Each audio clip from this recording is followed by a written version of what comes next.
알래스카의 한 젊은 주민이 친구를 기다리는 동안 대낮에 상점 앞에서 사라졌습니다. 수사관들과 수많은 자원봉사자들이 참여한 수색 활동은 예상치 못한 발견으로 이어졌습니다. 진실이 밝혀졌을 때 이전까지 조용했던 작은 마을의 주민들은 충격을 받았고 그들의 일상적인 생활 방식은 영원히 바뀌었습니다.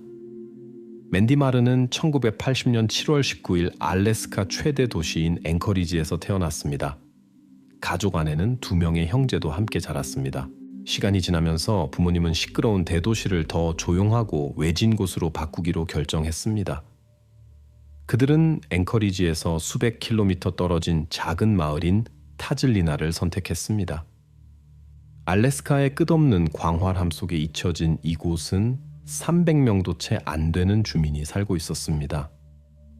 맨디의 부모님은 이곳에서 아이들을 키우는 것이 훨씬 안전할 것이라고 믿었기 때문에 전체 가족이 타즐리나로 이사했습니다. 아버지는 새로운 곳에서 일자리를 찾았고 아이들은 가장 가까운 도시에 있는 학교에 다니기 시작했습니다. 가족은 종종 하이킹이나 낚시를 위해 자연으로 나들이를 갔습니다. 맨디는 이 지역을 빠르게 좋아하게 되었습니다. 그녀는 현지인들과 쉽게 어울렸고 아름다운 환경을 즐기며 그들과 자주 산책했습니다. 1991년 여름날 어린 맨디는 친구들과 함께 시간을 보내며 새 학년이 시작되기 전 마지막 방학 날들을 즐기고 있었습니다. 8월 22일 그녀는 친구 에린에게 연락해서 자신의 집으로 초대했습니다. 에린은 약 1km 떨어진 곳에 살았고 그들은 중간 지점에서 만나기로 했습니다. 맨디는 또한 근처에 사는 그녀의 가장 친한 친구인 에이프릴에게도 전화했습니다. 맨디는 어머니에게 허락을 구했지만 처음에는 망설였습니다. 그 이유는 타즐린이 야생 지역 가까이에 있었고 도시에서는 큰 육식 동물을 포함한 야생 동물들이 자주 목격되었기 때문입니다. 주민들은 이미 이러한 생물들이 낮에도 거리에 나타날 수 있다는 것에 익숙해져 있었습니다. 따라서 모두 항상 경계심을 갖고 있었습니다. 결국 어머니는 맨디가 짧은 거리만 혼자 걸어가서 친구들과 만나고 돌아올 것이기 때문에 그녀를 보내주기로 동의했습니다. 맨디는 집을 나와 에이프릴에게 가는 길을 나섰습니다. 그 후 소녀들은 함께 에린에게 가서 다시 돌아올 계획이었습니다. 어머니는 맨디가 모퉁이를 돌아 사라질 때까지 창문으로 지켜보았습니다.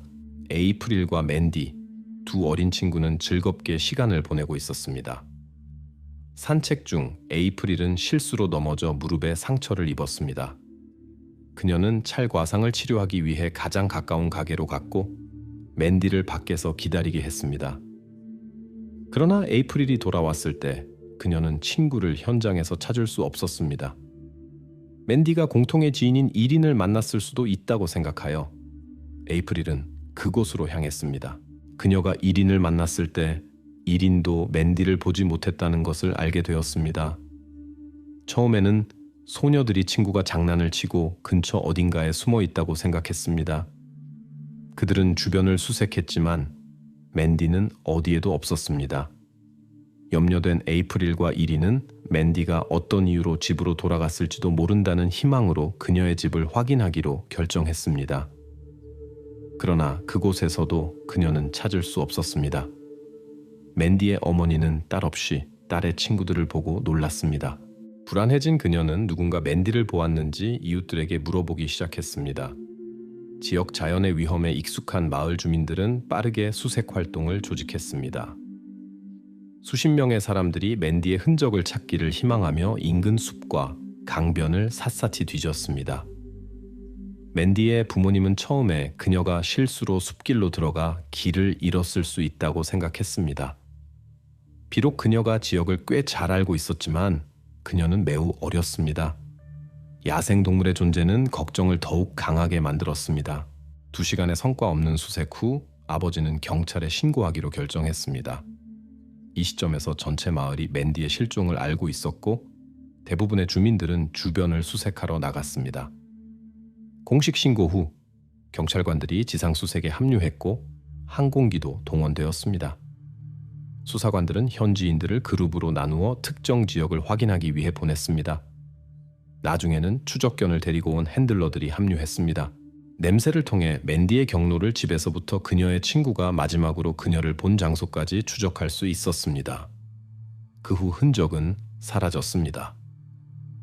시간이 지날수록 수사관들은 맨디가 숲에서 길을 잃었거나 야생 동물의 희생자가 되었을 수 있다는 이론에 대한 의심이 커졌습니다.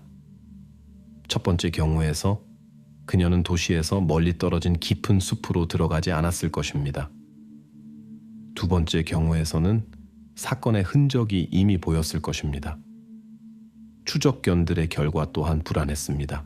맨디가 단순히 길을 잃었다면 그들은 그녀의 흔적을 그녀가 사라진 거리 너머까지 추적할 수 있었을 것입니다. 그러나 흔적이 거리 중간에서 끊어진 사실은 걱정스러운 상황을 암시했습니다. 이런 일은 맨디가 누군가의 차에 탔을 때 발생할 수 있습니다. 점차적으로 경찰은 외부 요인의 가능성을 고려하기 시작했습니다. 한편 도시의 젊은 주민들까지도 수색에 합류했습니다. 그들은 모두 맨디를 알고 있었고 도움을 주고 싶어 했습니다. 청소년들은 그녀의 실종에 관한 정보 전단을 배포하기로 결정했습니다. 이 전단지 중 일부는 흑백 사진이 인쇄되어 있었고 그 옆에 특별한 특징들이 손으로 적혀 있었습니다. 이렇게 며칠이 지났습니다. 마을 주민들과 경찰은 수색을 계속했지만 맨디가 비자발적으로 사라졌을 가능성에 대해 더 자주 생각하게 되었습니다. 작고 긴밀하게 연결된 커뮤니티에게 이 생각은 무서운 일이었습니다. 주민이 300명도 안 되는 곳에서는 모든 사람이 서로를 알아보는 것뿐만 아니라 큰 가족처럼 지냈습니다. 대도시에서 멀리 떨어져 있어 종종 다양한 상황에서 이웃을 도와야 했기 때문에 각자가 다른 사람들의 지원을 기대할 수 있었습니다. 맨디의 아버지는 딸이 행복하게 돌아올 것이라는 믿음을 잃지 않았습니다. 그는 그녀가 곧 돌아올 것을 희망하며 그녀의 방을 풍선으로 장식했습니다. 맨디의 실종 이후 일주일 조금 넘게 지났을 때 수사관들은 수색 활동을 중단하는 것을 고려하기 시작했습니다. 이 기간 동안 그들은 중요한 단서를 찾지 못했지만 현지인들은 포기할 의사가 없었습니다. 그들은 법 집행 기관의 결정과 상관없이 수색을 계속하겠다는 의사를 밝혔습니다. 마을 주민들은 수색 지역을 마을 주변 5km로 확장하고 이 전체 지역을 다시 조사하기로 결정했습니다. 이번에는 작은 비행기를 가진 민간 조종사들이 공중에서 지역을 검사하며 수색에 합류했습니다. 실종 10일 후 모두가 두려워했던 일이 일어났습니다. 수색 그룹 중 하나가 맨디를 나무 사이의 계곡에서 발견했는데 그곳은 그녀의 집에서 단 1.5km 떨어진 곳이었습니다. 경찰관들은 즉시 심각한 사건을 다루고 있음을 알았고 의료진의 평가가 이를 확인했습니다. 그들은 맨디가 근거리에서 작은 구경에 총에서 발사된 총알에 맞았다고 판단했습니다.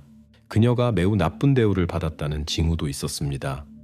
그러나 전문가들은 가해자의 신원을 가리키는 흔적을 찾을 수 없었습니다. 맨디의 손목에서 그들은 로프 자국을 발견했는데 이는 그녀가 일정 시간 동안 감금되었을 가능성을 시사했습니다. 전문가들의 견해에 따르면 슬픈 결말은 그녀의 실종 후 12시간 이전에는 일어나지 않았습니다. 이는 가해자가 그녀를 계속 어딘가에 감금해 두었음을 의미할 수 있습니다. 수사관들은 또 다른 불안한 세부 사항을 주목했습니다. 맨디는 경찰과 자원봉사자들이 이미 여러 번 수색한 장소에서 발견되었습니다. 이는 가해자가 이러한 수색 이후에 그녀를 그곳에 남겨두었을 것이라는 것을 시사했는데 이는 가해자가 수색을 지켜보고 있었고 아마도 심지어 수색에 참여했을 수도 있다는 것을 의미했습니다. 이 추측은 서로를 잘 아는 작은 마을 주민들 사이에 큰 걱정을 불러일으켰습니다. 작은 마을의 주민들은 자신들이 아는 누군가가 이 사건에 연루되었을 수 있다는 것을 믿기 어려웠습니다. 맨디의 아버지는 심지어 친구에게 집에서 모든 사냥 장비를 치워달라고 부탁했습니다. 그 남자는 누가 이 일에 책임이 있는지 알게 되면 자제력을 잃을까 두려웠습니다. 경찰은 맨디가 발견된 장소에서 단서를 찾으려고 시도했지만 성공하지 못했습니다. 어려움은 최근 며칠 동안 비가 많이 내렸기 때문에 차량 자국, 발자국 및 기타 중요한 세부 사항들이 파괴되었을 수 있다는 것이었습니다. 그럼에도 불구하고 전문가들은 몇 가지 잠재적인 증거를 확보하는 데 성공했습니다. 그들은 맨디의 옷과 일치하지 않는 작은 빨간색과 파란색 섬유, 그리고 미세한 페인트 입자들을 발견했습니다. 또한 그들은 도구에서 나온 것으로 보이는 금속 조각 같은 것을 발견했습니다. 그러나 이 모든 것은 구체적인 용의자를 식별할 수 있을 때만 유용할 수 있습니다. 곧 수사관들은 첫 번째 단서를 받았습니다. 익명을 원하는 한 현지인이 데이비드 데포레스트라는 그의 동료의 이상한 행동에 대해 그들에게 알려주었습니다. 이 남자는 건설 노동자로 일했으며 맨디의 실종 이후 계속해서 이 사건에 대해 이야기했습니다. 모든 주민들이 이에 대해 이야기하지 않을 수 없었지만 데이비드의 행동은 그의 동료들에게 특이하게 보였습니다. 그는 거의 쉬지 않고 이에 대해 논의했고 눈에 띄게 흥분했습니다. 경찰은 데포레스트의 과거를 조사했고 그가 법적 문제가 있었다는 것을 발견했습니다. 몇 년 전 데이비드는 자동차 절도로 고발되었고 맨디 사건 직전에는 다른 주에서 심각한 범죄 혐의를 받고 있었습니다. 이는 그 남자를 대화에 초대하기에 충분했습니다. 그는 사건과의 어떠한 연관성도 부인했고 그날 직장에 있었다고 확신했습니다. 수사관들은 그의 상사와 이야기했고 그는 데이비드의 진술을 확인했습니다. 그 와중에 데포레스트는 이상한 이야기를 했습니다. 그는 맨디가 실종된 날 그녀가 마지막으로 목격된 거리에서 다른 주민의 차를 보았다고 보고했습니다. 운전대에는 나이든 찰스 스미스 하드가 앉아 있었습니다. 이 정보는 수사관들에게 그다지 설득력 있게 보이지 않았습니다. 그러나 다른 이론이 없었기 때문에 그들은 이를 따라가기로 결정했습니다. 은퇴한 정비사인 스미스 하드는 어머니의 집 옆에 있는 부속 건물에 살면서 좋은 평판을 누리고 있었습니다. 사람들은 종종 다양한 물건들을 수리하기 위해 그에게 찾아갔습니다. 지역 아이들은 자전거에 문제가 있을 때 항상 그에게 갔고 그 남자는 자신의 작업장에서 그것들을 수리해주곤 했습니다. 데포레스트가 자신의 관찰을 당국에 알린 직후 이 정보는 온 마을에 퍼졌습니다. 주민들은 데이비드가 그들 사회에 존경받는 구성원을 악명 높게 만들려고 시도한다는 것에 분노했습니다. 오히려 그들은 정확히 데브 포레스트가 사건에 연루되었다고 생각하는 경향이 있었습니다. 그들은 그가 자신의 이야기로 경찰의 관심을 자신으로부터 돌리려고 시도한다고 믿었습니다. 법과의 이전 문제는 그에 대한 의심만 강화했고 수사관들은 실종 당시 그 남자의 알리바이가 충분히 설득력이 있는지 의문을 갖기 시작했습니다. 결국 그는 자신이 그 거리를 운전했다고 인정했습니다. 질문이 제기되었습니다. 데이비드가 실제로 실종에 연루되어 있을 수 있고 찰스에게 책임을 전가하려고 시도한 것일까요? 그러나 수사관들은 스미스 하드의 행동에서 이상한 점을 발견했습니다. 그는 많은 마을 주민들처럼 맨디를 찾는 수색에 참여했습니다. 자원봉사자들의 작업은 소방서 건물을 본부로 사용하는 경찰에 의해 조정되었습니다. 도우미들이 그곳에 왔을 때 그들은 그룹으로 나뉘어 이름이 종이에 적히고 특별한 게시판에 붙여졌습니다. 스미스 하드는 매일 소방서에 나타났지만 결코 그룹에 합류하지 않았습니다. 대신 그는 혼자서 맨디를 찾으러 갔는데 이것이 수사관들에게 이상하게 보였습니다. 그들은 찰스와 대화했지만 그는 사건에 관여한 것을 모두 부인했습니다. 그 남자는 그날 어디에도 운전하지 않았고 집에 있었다고 주장했습니다. 그의 말에 따르면 그는 스포츠 경기를 보고 있었고 그의 어머니가 이를 확인했습니다. 스미스 하트는 또한 데이비드가 자신에게서 의심을 돌리기 위해 의도적으로 자신을 나쁘게 보이게 했을 수 있다고 생각했습니다. 수사관들은 계속해서 조사를 진행하면서 동시에 찰스의 진술을 확인했습니다. 그들은 그가 그날 집을 나갔다는 증거를 찾지 못했지만 곧 흥미로운 것을 발견했습니다. 용의자의 어머니가 상점에서 쇼핑을 했다는 것이 밝혀졌습니다. 계산대 데이터 덕분에 수사관들은 정확한 시간을 확인할 수 있었습니다. 15시 17분. 수사관들에게 이것은 중요한 발견이었습니다. 첫째, 그들은 스미스 하드가 질문 중에 솔직하지 않았다는 증거를 얻었습니다. 이 남자는 어머니가 하루 종일 집에 있었다고 주장했지만 그것은 사실이 아닌 것으로 밝혀졌습니다. 둘째, 그녀의 쇼핑 시간은 맨디가 사라진 순간과 일치했습니다.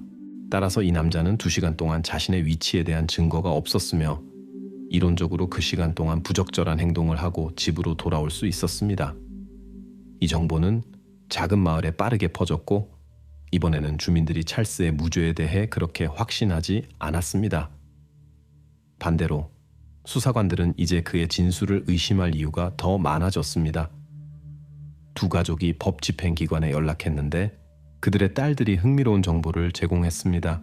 젊은 여성들은 맨디와의 사건 몇 주 전에 스미스 하드가 길에서 멈춰 그들에게 차를 태워주겠다고 제안했다고 말했습니다.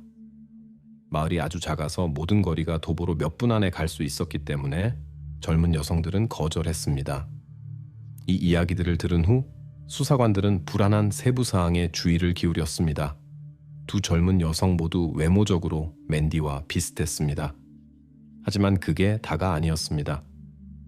또 다른 목격자가 경찰에게 흥미로운 정보를 제공했습니다. 맨디가 발견된 후 스미스 하드는 길에서 다른 마을 주민들과 대화하고 있었습니다. 한순간 경찰 헬리콥터가 그들 위로 날아갔고 찰스는 갑자기 그들이 맨디의 물건들을 찾고 있다고 주장했습니다. 문제는 경찰이 이 정보를 엄격하게 비밀로 유지했다는 것이었습니다. 실제로 맨디에게는 몇 가지 개인 물품이 없었지만 수사관들은 누구에게도 이것에 대해 말하지 않기로 결정했습니다. 이 접근 방식은 사건에 관련된 사람이 직접적으로 관련된 사람만 알 수 있는 세부 사항을 실수로 공개할 경우 사용됩니다. 이 정보는 경찰이 스미스 하드의 차량과 아파트 수색 허가를 받기에 충분했습니다. 그들은 실험실에서 검사하기 위해 많은 그의 물건들을 가져갔습니다. 먼저 전문가들은 맨디의 옷에서 발견된 작은 페인트 입자들을 조사하기 시작했습니다. 신중한 분석 후 그들은 스미스 하드의 작업장에서 가져온 물건들에서 동일한 페인트 흔적을 발견했습니다. 전문가들은 심지어 유사한 페인트가 자전거 코팅에 사용된다는 것을 발견했습니다. 그리고 찰스는 지역 청소년들을 위해 자전거를 수리하는 데 자주 바쁘다고 알려져 있었습니다. 그런 다음 수사관들은 맨디의 옷에서 발견된 빨간색과 파란색 섬유 조각들을 조사하기 시작했습니다. 최첨단 장비를 사용하여 그들은 이 섬유의 구조를 결정하고 제조업체를 찾아낼 수 있었습니다. 이 회사가 자동차 시트 커버를 생산한다는 것이 밝혀졌습니다. 회사 대표자들과 접촉할 때 그들은 그들의 재료가 스미스 하드가 소유한 것과 동일한 자동차 모델에 사용되었다는 것을 알게 되었습니다. 전문가들은 거기서 섬유 샘플을 채취했고 그것들이 맨디의 옷에서 발견된 것과 완전히 일치한다는 것을 확인했습니다. 전문가들은 또한 발견된 섬유들의 마모 정도를 결정했습니다. 다시 한번 결과는 완전히 일치했습니다. 이는 섬유가 가장 가능성 높게 스미스 하드의 차량에서 맨디의 옷으로 전달되었음을 시사했습니다. 그 다음으로 전문가들은 역시 맨디의 물건에서 발견된 둥근 금속 입자들에 주목했습니다. 그것들의 출처는 빠르게 확인되었습니다. 이러한 입자들은 특수 도구로 금속을 자를 때 생성됩니다. 예상대로 그들은 스미스 하드의 차량에서 유사한 입자들을 발견했습니다. 그러나 가장 중요한 것은 마지막에 나왔습니다. 그의 차에서 그들은 분석을 위해 보내진 몇 가지 밝은 머리카락을 발견했습니다.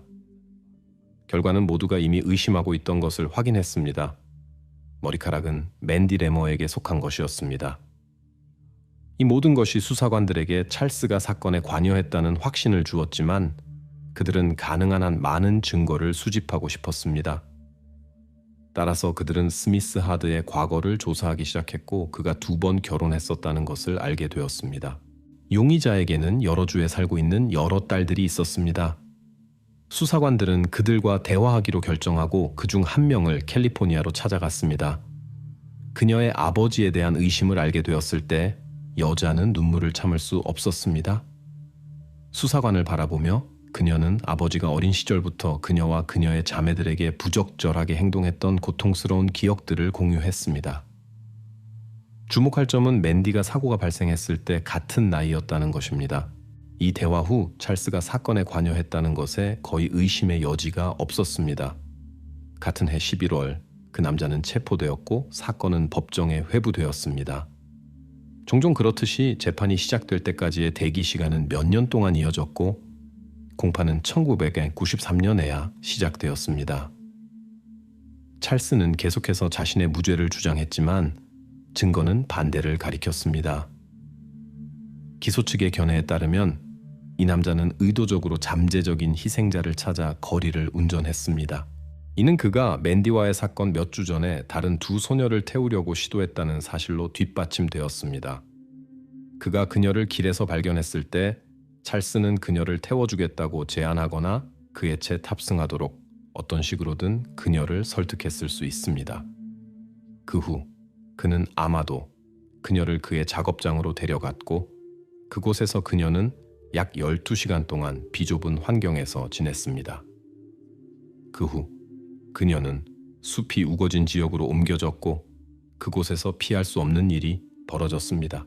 시민들이 대규모 수색을 조직했을 때 추정되는 가해자는 아마도 경찰이 조사하는 지역을 관찰하고 중요한 증거의 발견을 방지하기 위해 그것을 옮겼을 것입니다.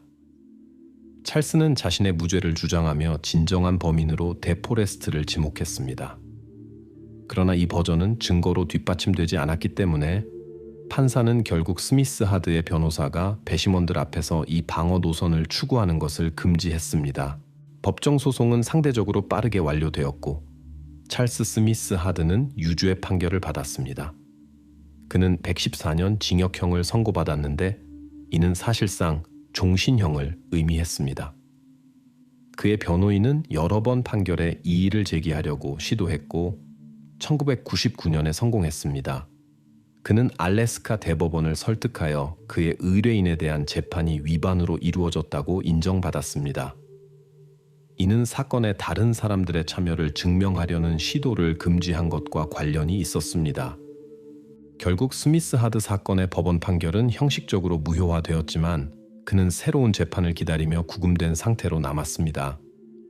1년이 채 지나지 않은 2000년에 그 남자는 심각한 폐질환 진단을 받았고 곧 그로 인해 사망했습니다. 이 상황은 법적 불명확성을 야기했습니다. 판결이 무효화된 후 스미스 하드는 법적으로 더 이상 맨디의 실종에 대해 유죄로 간주되지 않았습니다. 그리고 그의 사망으로 새로운 법적 절차의 시작이 불가능해졌습니다. 결과적으로 판결 무효화의 이유가 법적 형식이었음에도 불구하고 맨디의 사건은 공식적으로 미해결 상태로 남았습니다. 그럼에도 불구하고 거의 아무도 스미스 하드가 사건에 관여했다는 것을 의심하지 않았습니다. 중대한 증거 외에도 그의 자녀들과의 이야기는 이 사람의 진정한 본성을 분명하게 보여주었습니다. 맨디의 아버지는 나중에 모든 사냥 장비를 친구에게 맡기기로 한 결정을 후회하지 않는다고 고백했습니다. 그 남자는 자경단 정의에 대한 생각과 싸웠지만 이 경우 그가 불가피하게 감옥에 갇히게 되어 그의 아들들이 아버지 없이 자라야 한다는 것을 이해했습니다.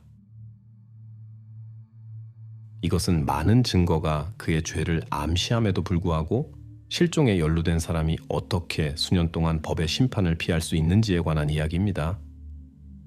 작은 지방도시에서 신디가 사라졌고 그녀의 부재는 하루가 지난 후에야 발견되었습니다. 미스터리는 10년 이상 풀리지 않은 채로 남아 있었고 2021년 여름에야 이 이야기의 전환점이 보이기 시작했습니다. 헤일리 던에게 실제로 무슨 일이 일어났을까요? 14평방킬로미터의 면적에 단 4,000명의 주민이 살고 있는 텍사스주의 작은 도시 콜로라도 시티에서는 2010년 크리스마스가 특히 축제 분위기였습니다. 주민들은 집을 장식하고 즐거운 행사에 참여하며 마법 같은 분위기를 조성했습니다. 그들 중에는 13세의 헤일리 던도 있었는데 그녀는 새로운 선물인 아이팟에 충분히 기뻐할 수 없었습니다. 헤일리는 흔치 않은 가족 상황에서 살고 있었습니다. 그녀의 어머니 빌리와 의붓아버지 션이 그녀와 그녀의 형 데이비드를 돌보고 있었습니다. 빌리가 3년 전에 헤어진 헤일리의 생물학적 아버지 클린트는 사실상 길 건너편에 살고 있었습니다. 이것은 헤일리가 그를 자주 볼 수 있고 가까운 관계를 유지할 수 있게 해주었습니다. 그녀의 주변 사람들은 헤일리를 에너지 넘치고 활기찬 10대로 묘사했습니다. 그녀는 치어리딩, 육상에 열정적이었고 색소폰을 연주했으며 동시에 세계의 스포츠팀의 일원이었습니다.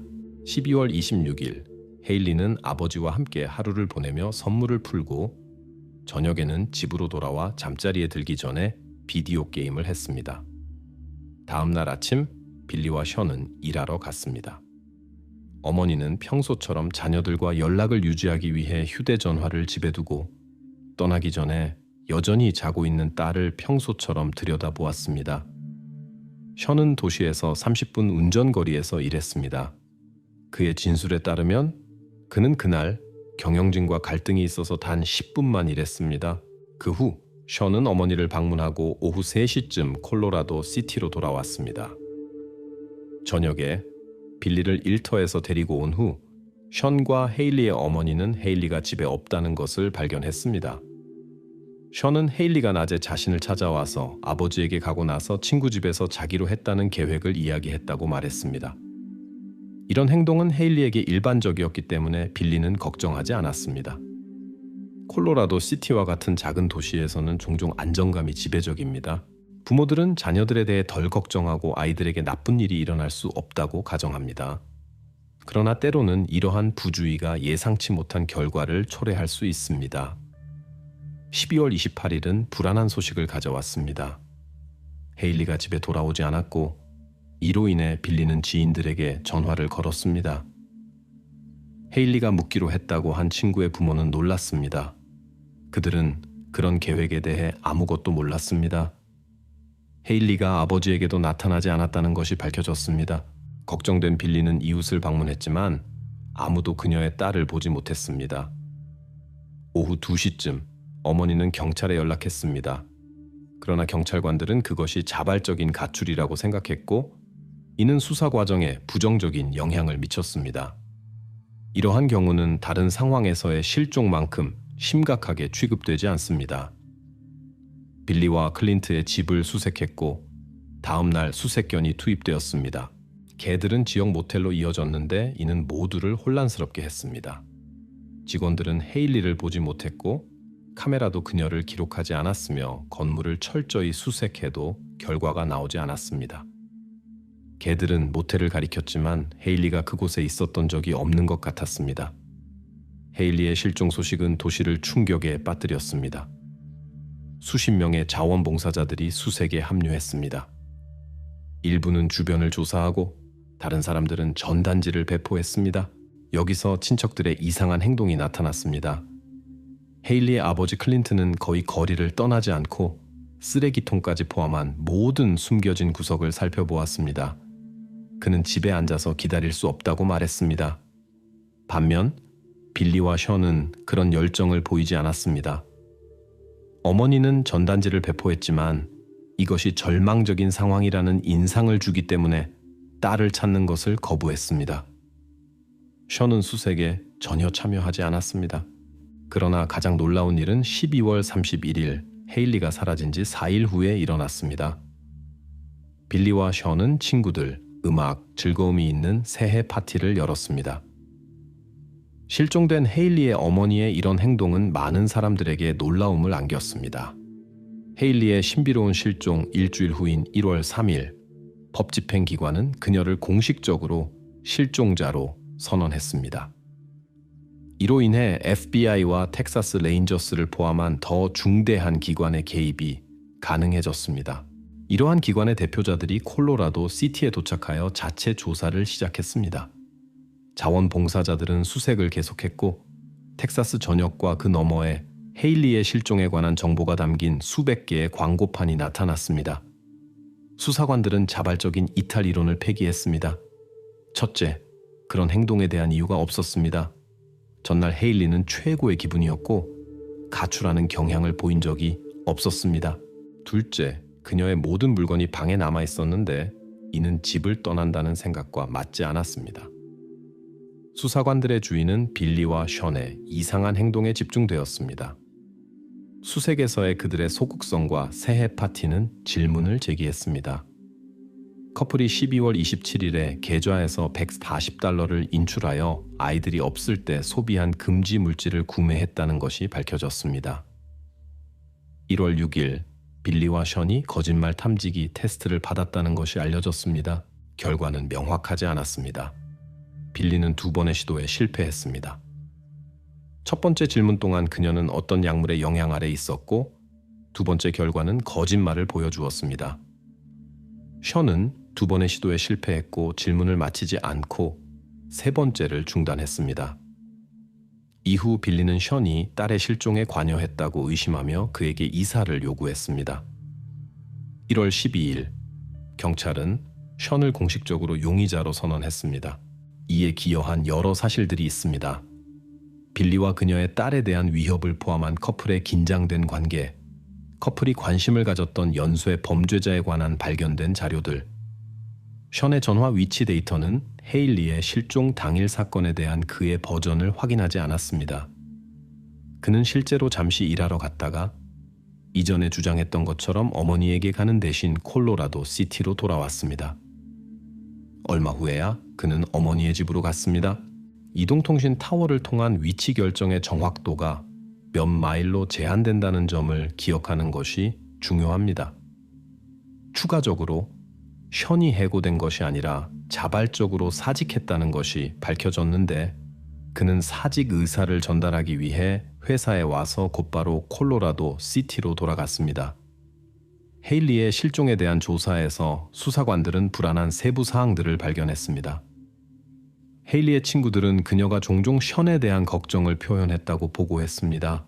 헤일리는 의붓아버지 근처에서 불편함을 느껴 집 밖에 있는 것을 선호한다고 고백했습니다. 그녀는 할머니에게 션의 이상한 행동에 대해 이야기했습니다.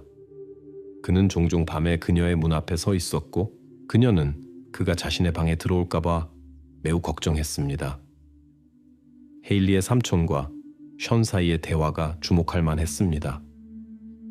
그들이 실종에 대해 이야기할 때 삼촌은 누군가가 어떻게 다른 사람에게 해를 끼칠 수 있는지 이해하지 못한다고 말했습니다. 션의 대답은 충격적이었습니다. 그는 그 상황을 사슴 사냥에 비유했습니다. 이 진술은 수사관들에게 심각한 의심을 불러일으켰습니다. 헤일리의 가정 상황이 이상적과는 거리가 멀다는 것이 밝혀졌습니다. 어머니와 의붓아버지는 알코올과 다른 물질을 남용했고 종종 시끄러운 파티를 열었습니다. 션의 행동은 특히 우려를 일으켰지만 그의 관여를 직접적으로 증명하는 증거는 없었습니다. 결과적으로 아동보호기관은 헤일리의 형을 일시적으로 보호하기로 결정했습니다. 2월 24일 법집행기관은 션과 빌리의 집, 그리고 그의 어머니의 집을 수색했습니다. 발견된 것은 모두를 충격에 빠뜨렸습니다.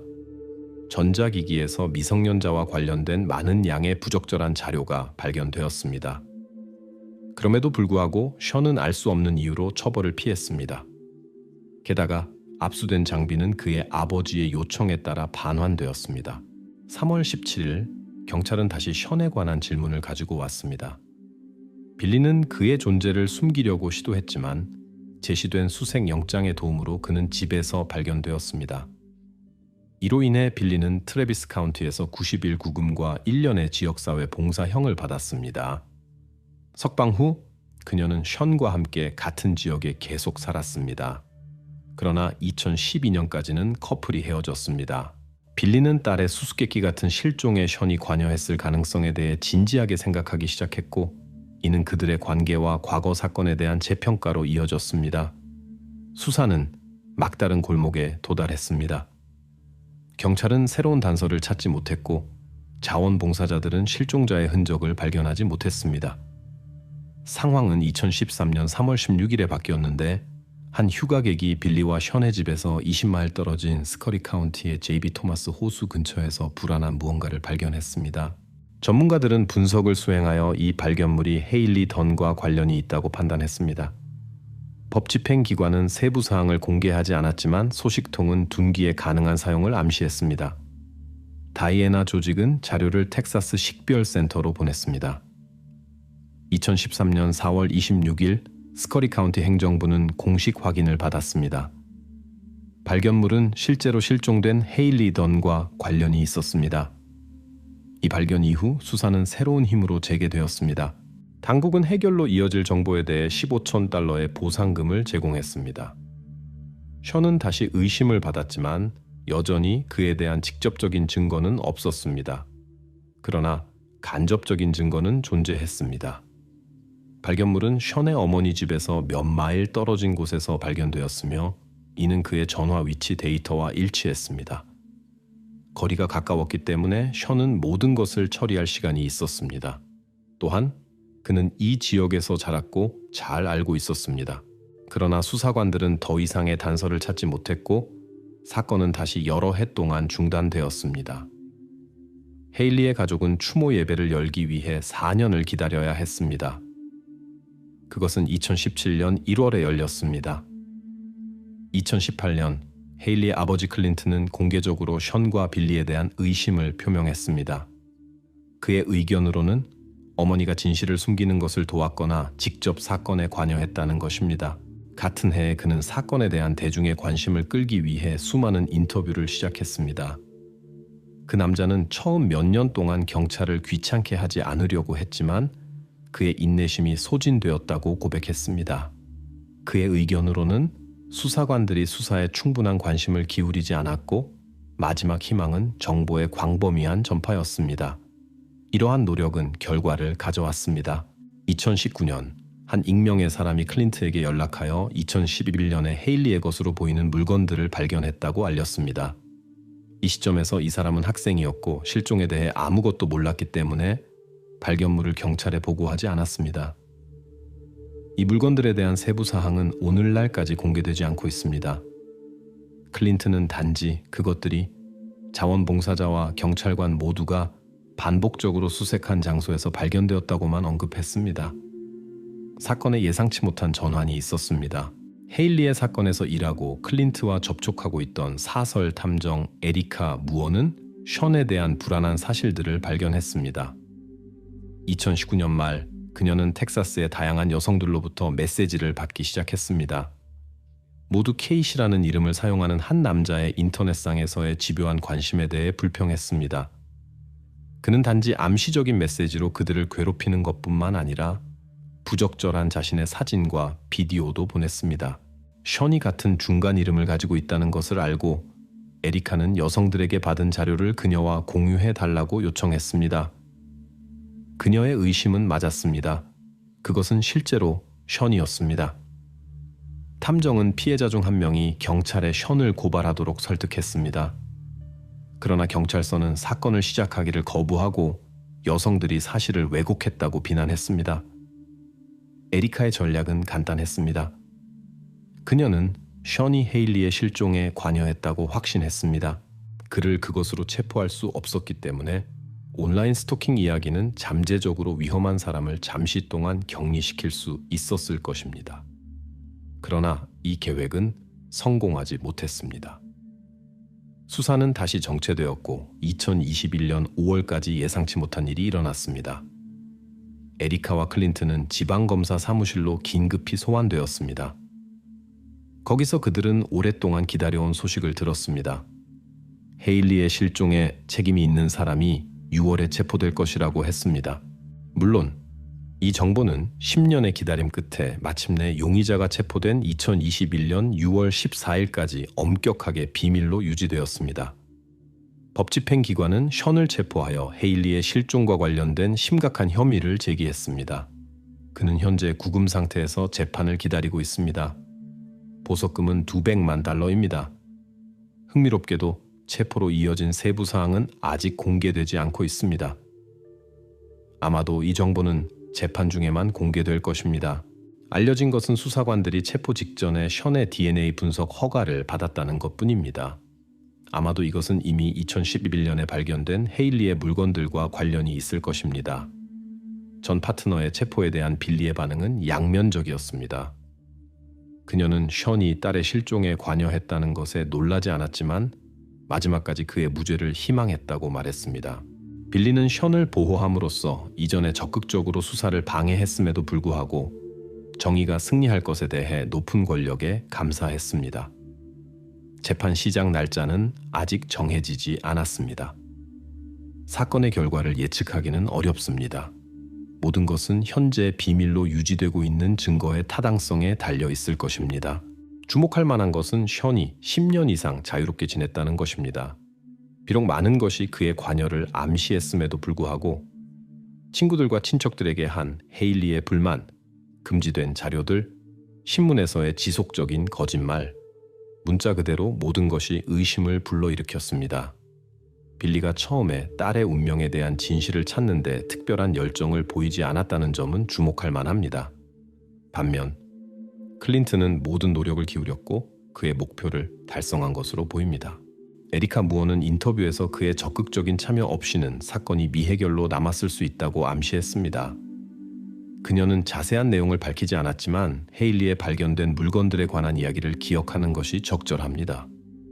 그것들을 발견한 사람은 클린트의 소셜미디어 게시물 덕분에만 사건에 대해 알게 되었습니다. 가까운 미래에 확실히 이 사건에 대한 새로운 세부 사항들이 나타날 것입니다. 가장 중요한 것은 법원의 결정이 기대된다는 것입니다. 현재 많은 것이 션에게 심각한 처벌이 기다리고 있음을 시사합니다. 텍사스에서 이것은 이런 일을 한 사람에게 가장 엄격한 조치를 의미할 수 있습니다. 그는 종신형을 기대할 수 없습니다. 불행하게도 어떤 조치도 헤일리 던에게 길고 행복한 삶을 살 가능성을 되돌려 줄 수 없습니다. 강한 감정은 종종 사람들에게 위대한 행동에 영감을 줍니다. 사랑하는 이들에 대한 진실된 애정은 부모에게 그들에게 더 나은 미래를 제공하기 위한 믿을 수 없는 힘을 부여합니다. 그들은 자신의 가족을 위해 어떤 장애물이라도 극복할 준비가 되어 있습니다. 그러나 가장 순수한 감정조차도 때로는 예상치 못한 결과를 초래할 수 있습니다. 13만 명 이상이 거주하는 몽고메리 카운티의 데이턴시에서 1995년 7월 27일 휘트니, 리니 호스틀러 가족에게 태어났습니다. 그녀에게는 어린 시절부터 매우 가깝게 지내던 언니 첼시가 있었습니다. 휘트니의 부모님 관계는 복잡했습니다. 둘째 딸의 출생 몇 년 후 가족 내 긴장감이 최고조에 달했고 부부는 헤어지기로 결정했습니다. 어머니의 건강 문제로 인해 아버지가 아이들을 돌보게 되었습니다. 오랫동안 소녀들은 어머니와 많은 접촉 없이 자랐습니다. 가족의 어려움에도 불구하고 휘트니는 쾌활하고 친절했습니다. 그녀는 특히 그림에서 창의적인 능력을 보여주었습니다. 아버지가 그녀의 재능을 알아차렸을 때 그는 딸을 미술학교에 보냈습니다. 휘트니가 12살이 되었을 때 그녀의 어머니 킴벌리는 건강을 회복한 후 가족의 삶으로 돌아오기로 결정했습니다. 이 시점에서 첼시는 이미 일하고 있었고 혼자 살고 있었습니다. 어린 딸은 여전히 아버지와 함께 살고 있었습니다. 알고 어머니는 딸들이 자신에게 오기를 원했습니다. 첼시와의 접근은 어려웠으며 그녀는 더 이상 모성의 보살핌이 필요하지 않았습니다. 반면 휘트니는 어머니와 접촉하는 아이디어에 관심이 있었습니다. 그들은 만나기 시작했고 함께 산책을 하기 시작했으며 결국 그들은 너무 가까워져서 휘트니가 그녀에게 이사했습니다. 그 이후 몇 년 동안 그녀는 어머니와 함께 살았고 아버지와도 계속 연락을 유지했습니다. 고등학교에서 휘트니는 랜디 라이더를 만났습니다. 그들 사이에는 시간이 지남에 따라 로맨틱한 관계로 발전한 애정이 생겼습니다. 커플은 서로의 부모님을 소개하기 전에 몇 년 동안 함께 있었습니다. 그들의 감정은 강했고 젊은 연인들은 불가분의 관계였습니다. 학교를 마친 후 그들은 함께 일자리를 찾고 대학에서 공부할 계획을 세웠습니다. 2017년 휘트니는 임신 사실을 알게 되었습니다. 비록 이 소식이 놀라웠지만 양가 가족 모두 긍정적으로 반응했습니다. 양쪽 부모님들은 커플을 지원했고 새로운 가족을 형성하는 것이 자연스럽다고 생각했습니다. 최근에 은퇴한 젊은 남자의 부모님은 젊은 커플이 공부하고 삶을 꾸려나가는 동안 아이를 기르는 데 도움을 제공했습니다. 커플은 이 제안에 감사히 받아들였습니다. 곧 연인들은 미래의 아버지의 가족이 살고 있는 오하이오, 주의 작은 도시인 세인트 파리스로 이사했습니다. 처음에 그들은 작은 아파트에 살며 일했습니다. 딸이 태어난 후 그들은 랜디의 부모님 집으로 이사하기로 결정했습니다. 이 조치는 그들이 공부와 일을 병행할 수 있게 함으로써 그들의 삶을 더 쉽게 만들 것이었습니다. 또한 임대료를 지불할 필요가 없어 재정적으로도 유리했습니다. 할머니와 할아버지는 손녀와 더 많은 시간을 보낼 수 있었고 이것은 모두에게 만족스러워 보였습니다. 큰 집에는 랜디의 부모님 외에도 그의 동생 로드니가 살고 있었습니다. 형제 간의 나이 차이는 적었습니다. 로드니도 공부하고 일하고 미래 계획을 세우고 있었습니다. 그들은 큰 조화로운 가족으로 함께 살며 서로를 지원했습니다. 모든 것이 멋지게 진행될 것처럼 보였습니다. 그래서 다음 사건들은 더욱 놀라웠습니다. 2020년 10월 1일 랜디가 경찰서에 나타났습니다. 그는 여자친구의 실종을 신고했습니다. 그의 진술에 따르면 그는 전날 저녁에 마지막으로 그녀를 보았습니다. 그들은 다툼을 했고 그 후 그는 친구들에게 갔습니다. 논쟁은 휘트니와 그의 어머니 발레리 사이에서 계속되었지만 그는 그 결말을 기다리지 않았습니다. 랜디는 그들이 저녁을 함께 보낼 계획이었지만 그의 연인은 집에 머물기로 결정했다고 말했습니다. 나중에 젊은 남자의 친구들이 그녀를 데리러 와서 함께 파티에 갈 예정이었습니다. 랜디에 따르면 그의 친구가 약속된 시간에 휘트니를 데리러 왔습니다. 그러나 그녀는 약속대로 그를 기다리지 않았습니다. 친구는 여러 번 전화를 시도했지만 성공하지 못했습니다. 집 앞에서 잠시 기다린 후 그는 그들의 계획이 바뀌었을 수도 있다고 생각하고 랜디가 있는 파티로 갔습니다. 친구는 그곳에서 휘트니를 만나기를 바랐지만 그녀는 거기에 없었습니다. 그는 랜디에게 사건에 대해 이야기했고 이는 그를 불안하게 만들었습니다. 랜디도 젊은 여성과 연락을 시도했지만 그녀는 응답하지 않았습니다. 걱정된 그는 집에 있던 부모님에게 전화했습니다. 그들의 진술에 따르면 휘트니는 그가 떠난 직후 떠났습니다. 한 친구가 차로 그녀를 데리러 왔습니다.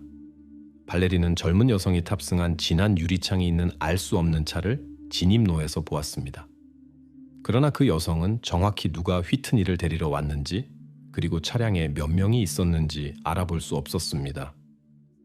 그 순간부터 휘트니는 연락이 없었고 그 이후로 아무도 그녀를 보지 못했습니다.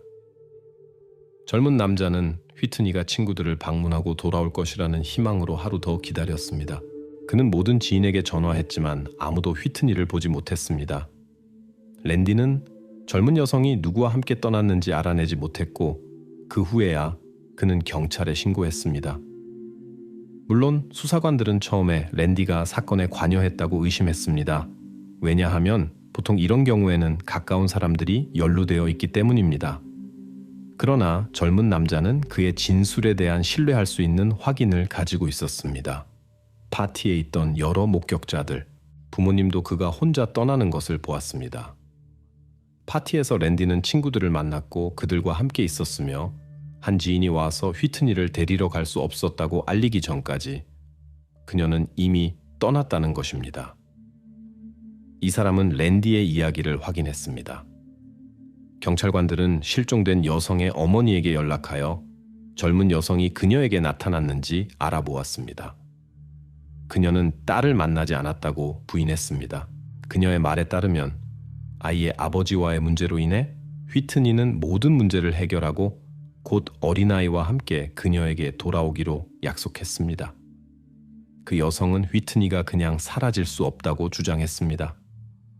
이 모든 것이 일관된 그림을 만들지 않았기 때문에 경찰관들은 이 문제를 맡아 실종자 수색을 조직하기 시작했습니다. 2020년 10월 1일 한 남자가 오하이오주의 카이저 호수 주변의 숲을 걷고 있었습니다.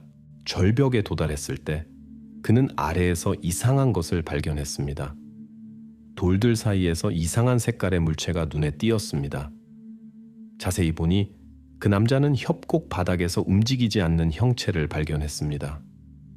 그는 그것이 절벽 가장자리에서 실수로 미끄러진 등산객일 수 있다고 생각하고 그의 상태를 걱정했습니다.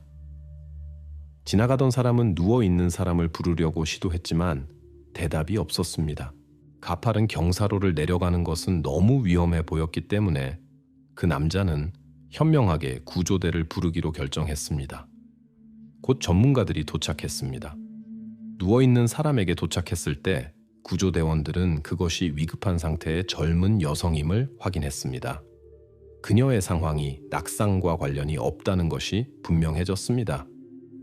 목에는 외부 충격을 나타내는 흔적이 있었습니다. 높은 곳에서 떨어졌을 때 특징적인 부상의 흔적이 없었으며 이는 사건의 다른 상황을 암시했습니다. 문서가 없어 젊은 여성의 신원을 즉시 확인할 수 없었습니다. 도착한 경찰관들은 이 수수께끼 같은 사건에 대한 수사를 시작하기 위해 그녀의 옷과 피어싱을 포함한 다른 두드러진 특징에만 의존할 수 있었습니다. 경찰관들은 최근 실종된 사람들의 목록을 확인하기 시작했습니다. 경찰서에 접수된 보고서를 검토한 후 그들은 빠르게 유사한 설명을 찾았습니다. 아마도 전문가들은 휘트니 린 호스틀러를 다루고 있었을 것입니다. 그녀의 옷과 외모가 실종자의 정보와 일치했습니다. 그녀의 실종 신고는 우연히 지나가던 사람이 구조대에 전화를 걸기 직전에 들어왔습니다. 나중에 그것이 실제로 휘트니라는 것이 확인되었습니다.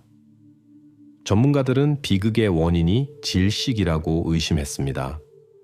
상황은 의도적인 행동을 시사했기 때문에 수사관들은 철저한 조사를 시작했습니다. 휘트니의 마지막 시간을 조사하면서 수사관들은 그녀가 가까운 사람들과만 접촉했다는 것을 발견했습니다. 그녀의 약혼자 랜디, 그의 아버지 로드니 시니어, 그리고 어머니 발레리. 랜디의 형제 로드니 주니어도 가족과 한 집에 살았기 때문에 의심을 받았습니다. 경찰관들이 라이더의 집에 도착했을 때 그들은 랜디의 형제만 만났습니다. 그는 부모님이 손녀를 데리고 사냥을 위해 나갔다고 말했습니다. 경찰관들은 먼저 젊은 남자와 이야기하기로 결정했습니다. 로드니 주니어는 휘트니가 사라진 날 아침부터 늦은 저녁까지 일하고 있었던 것으로 밝혀졌습니다. 이는 그의 동료들과 감시 카메라 기록으로 확인되었습니다. 그가 집에 돌아왔을 때 젊은 여성이 이미 몇 시간 동안 사라졌다는 것이 밝혀졌고 따라서 젊은 남자는 즉시 관심 있는 사람들의 범위에서 제외되었습니다. 랜디는 확인된 바와 같이 휘트니가 사라진 동안 파티에 있었고 역시 의심을 받지 않았습니다. 그의 부모님에 대한 질문이 남아 있었습니다. 로드니 시니어와 발레리는 젊은 여성이 집을 떠나 아들이 떠난 후 알 수 없는 채 타는 것을 보았다고 주장한 유일한 사람들이었습니다. 그러나 다른 누구도 이것을 확인하지 않았습니다. 랜디의 부모님은 6시간 후에야 집에 도착했습니다. 그들은 흙으로 뒤덮여 있었고 이를 숲에서 사슴을 찾는 것으로 설명했지만 이는 의심을 불러일으켰습니다. 그들은 젊은 여성이 사라지기 전에 탔던 차를 묘사할 수 있었지만 번호판과 운전자를 기억하지 못했습니다. 그들은 휘트니가 파티에 데려가질 것을 알고 있었기 때문에 이에 중요성을 부여하지 않았습니다. 젊은 여성이 차분히 차에 탔고 분명히 운전자를 알고 있었기 때문에 그들은 그것이 언급된 친구들이라고 가정했습니다. 경찰관들은 어두워진 19시경 가족의 집을 떠났습니다. 목격자들로부터 중요한 정보를 얻지 못했기 때문에 그들은 부모님에 따르면 그들의 픽업 트럭 옆에 의심스러운 짙은 빨간색 유리창이 있는 차가 멈춘 곳인 젊은 여성이 사라진 장소를 조사하기로 결정했습니다. 불행히도 그곳에는 감시 카메라가 없었습니다. 픽업 트럭을 지나갈 때 경찰관들은 우연히 열린 트럭 적재함에서 이상한 것을 발견했습니다. 그 안에는 테이프 흔적이 있는 여러 개의 검은 쓰레기 봉투가 있었습니다.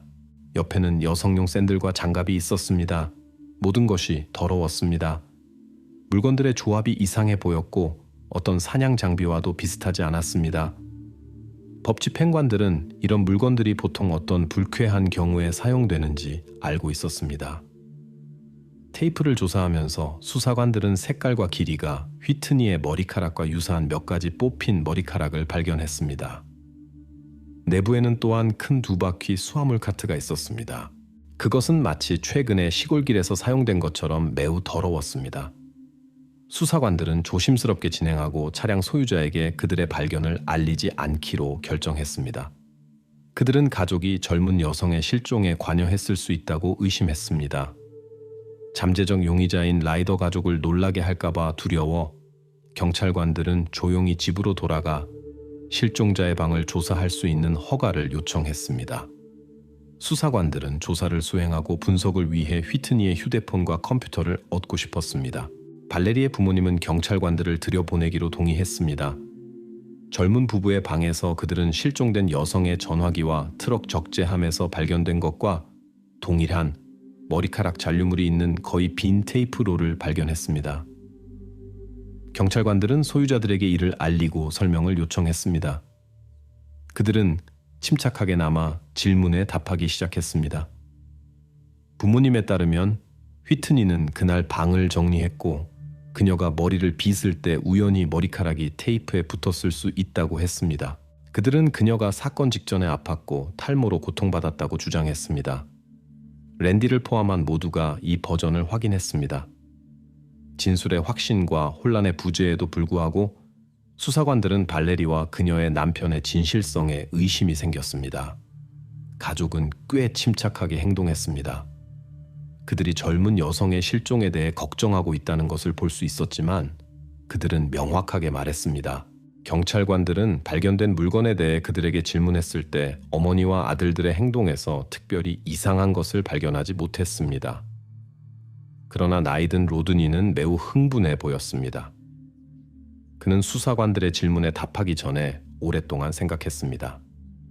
수사관들은 그의 행동에 관심을 가지고 그를 경찰서에서 신문하기로 결정했습니다. 거기서 그 남자는 아들과 같은 이야기를 했습니다. 그의 말에 따르면 휘트니가 파티에 가기 직전 그녀와 발레리 사이에 격렬한 다툼이 있었습니다. 처음에 젊은 부부는 그들의 방에서 다투었고 그 후 젊은 남자의 어머니가 개입했습니다. 휘트니는 화가 났습니다. 그녀는 그녀의 연인의 불충실에 대한 증거가 있다고 주장하며 그와 헤어지고 싶어 했습니다. 그녀는 그를 떠나기만 하는 것이 아니라 딸과 함께 그녀의 어머니에게 돌아가고 싶어 했습니다. 그 남자는 발레리가 소음을 들었을 때 젊은 부부에게 달려가 젊은 여성을 진정시키려고 시도했다고 말했습니다. 그녀는 그녀와 이야기하고 휘트니가 그녀의 아들에 대해 잘못 알고 있다고 설득하고 싶었습니다. 이 대화 중에 랜디는 화가 나서 혼자 파티에 갔습니다. 가장은 그들이 나중에 젊은 여성을 진정시키는 데 성공했다고 인정했습니다. 그녀는 알 수 없는 채 탄 친구들과 함께 떠났습니다. 휘트니는 발레리와의 대화를 나중에 계속하기로 약속했지만 돌아오지 않았고 그들은 그녀에게 무슨 일이 일어났는지 모릅니다. 로드니 시니어는 또한 그의 아들이 실제로 변덕스러웠고 다른 여자친구가 있었다는 것을 확인했습니다. 그들은 그녀가 임신 사실을 발표했을 때 이것을 알게 되었습니다. 이것은 휘트니의 실종 며칠 전에 일어났습니다. 그녀는 아이가 랜디의 것이라고 확신했고 따라서 그것을 지키기로 결정했습니다. 전체 상황은 의심을 불러일으켰습니다.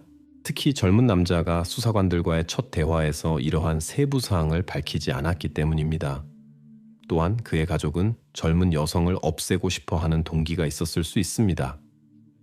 랜디는 질문을 위해 경찰서로 요청받았습니다. 처음에 그는 다른 젊은 여성과 관련된 다툼의 이유를 언급하지 않은 이유에 대해 질문을 받았습니다. 젊은 남자는 그것이 여자친구 수색에 영향을 미치지 않을 것이라고 생각했고 자신이 타협되고 싶지 않았기 때문에 이 민감한 부분을 즉시 공개하고 싶지 않았다고 설명했습니다.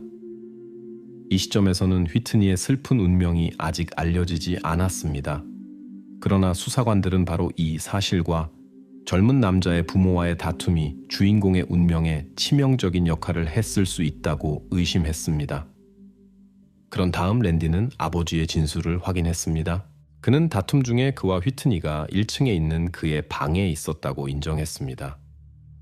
젊은 여성이 다툼을 시작했고 그를 불충실하다고 비난했습니다. 그녀는 관계를 끝내고 아이와 함께 떠나겠다는 의향을 밝혔습니다.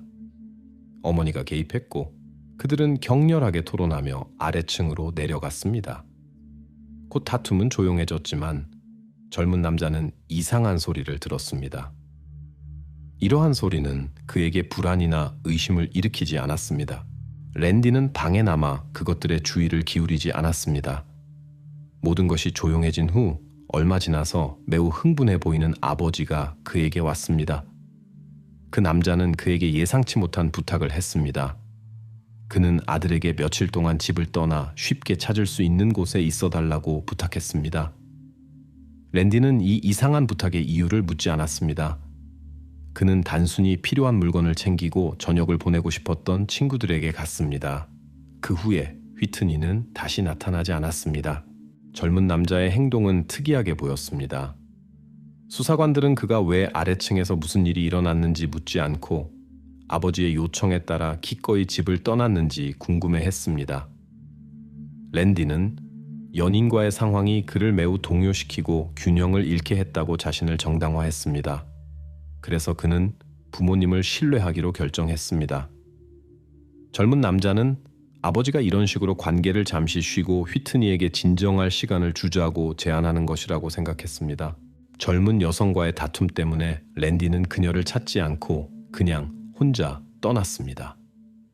그들의 갈등 상황을 고려할 때 모든 파티 손님들은 젊은 여성이 다툼 때문에 오지 않았다고 생각했습니다. 아무도 휘트니에게 무슨 일이 생겼을 수 있다고 생각하지 않았습니다. 휘트니는 친절하고 사랑스러운 사람으로 알려져 있었고 적이 없었습니다. 파티에서 손님들은 랜디가 혼란스러워 보인다는 것을 알아차렸습니다. 그는 여러 번 휘트니에게 연락하려고 시도했지만 성공하지 못했습니다. 젊은 남자는 약혼녀가 의견 차이 때문에 자신을 무시하고 있다고 생각했지만 그녀가 그냥 사라질 수 없다는 것을 이해했습니다. 그래서 랜디는 경찰에 신고했습니다.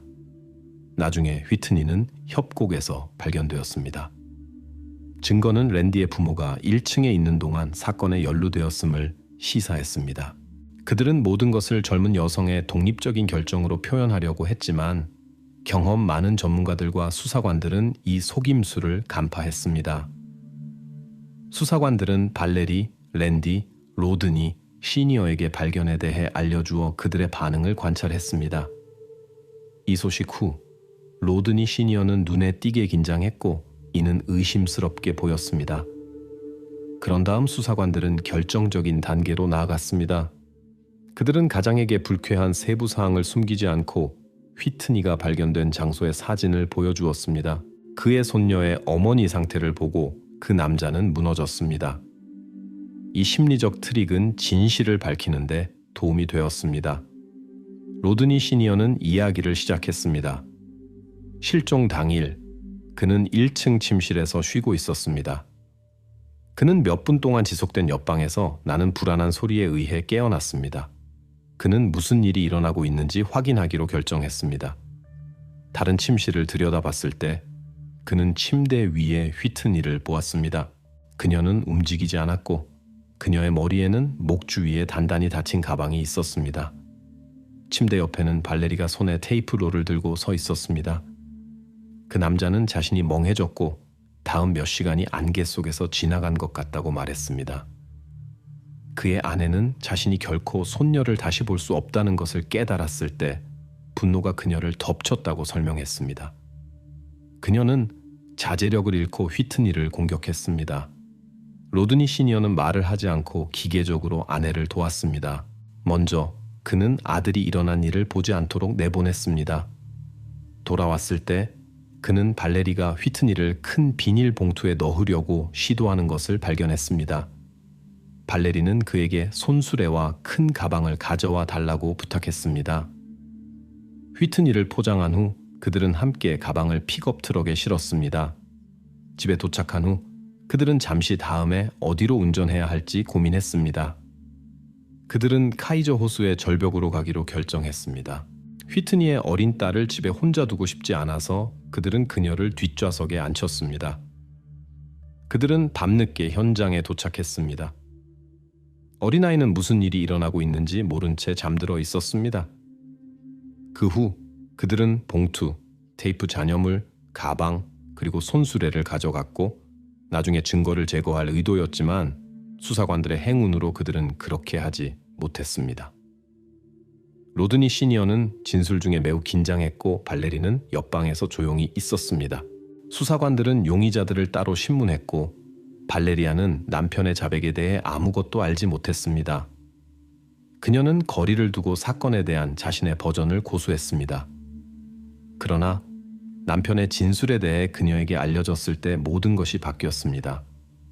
발레리아는 가면을 벗고 그의 설명을 확인했습니다. 그녀의 말에 따르면 그녀는 휘트니와 랜디 사이에 큰 다툼을 들었습니다.